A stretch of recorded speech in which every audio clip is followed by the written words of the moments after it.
महीना पुरुष रूप में रहेगा।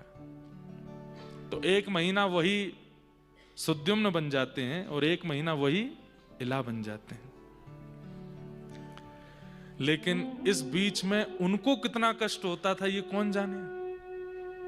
अब बेचारे सुद्युम्न अपने सखाओं के साथ खेल रहे हैं और आज ही 1 महीना पूर्ण हुआ और आज ही वो स्त्री बन गए। अब सखा उनके सब भाग जाते, फिर वो रोते बिलखते घर आते, फिर सखियों के साथ में कहीं जाते तो वहां जाके कभी वो पुरुष बन जाते। ऐसी स्थिति उनके साथ में चलने लगी। इससे बड़े दुखी हो गए वे। और तब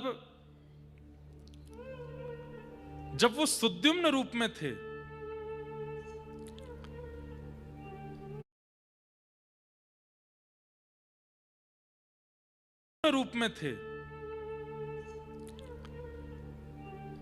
तब उनको एक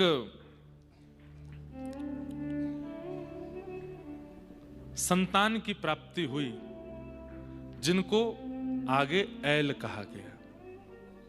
क्योंकि इला से जो पुत्र जन्मे थे वही चंद्रवंश के प्रथम थे, इसलिए उनका नाम ऐल पड़ा। तो यहां सुद्युम्न जो थे ये तो विरक्त हो गए। विरक्त होकर के बस अब स्त्री पुरुष बार बार बनने पर इनको बहुत कष्ट होने लगा और ये निकल पड़े।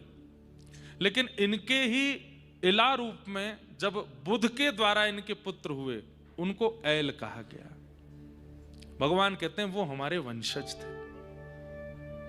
बोले ऐल इतने सुंदर थे, चंद्रवंश के प्रथम राजा। और राजा कैसे थे? बोले जहां तक सूर्य की किरण जाती थी वहां तक उनका प्रभाव होता था। उन ऐल के गुण को नारद जी ने जाकर के सुनाया। कहां? स्वर्ग में। बोले भाई आंखें इतनी सुंदर हैं, नासिका इतनी सुंदर है, होठ इतने सुंदर हैं, केश इतने सुंदर हैं, सब कुछ इतना सुंदर है। उनकी सुंदरता का वखान सुनते सुनते स्वर्ग की एक अप्सरा जिसका नाम है उर्वशी, जिसका प्रादुर्भाव स्थान भी बद्रीनाथ है, भगवान की जंघा से उरु से प्रकट हुई है, इसलिए उसका नाम उर्वशी है। कहते हैं इतनी सुंदर है।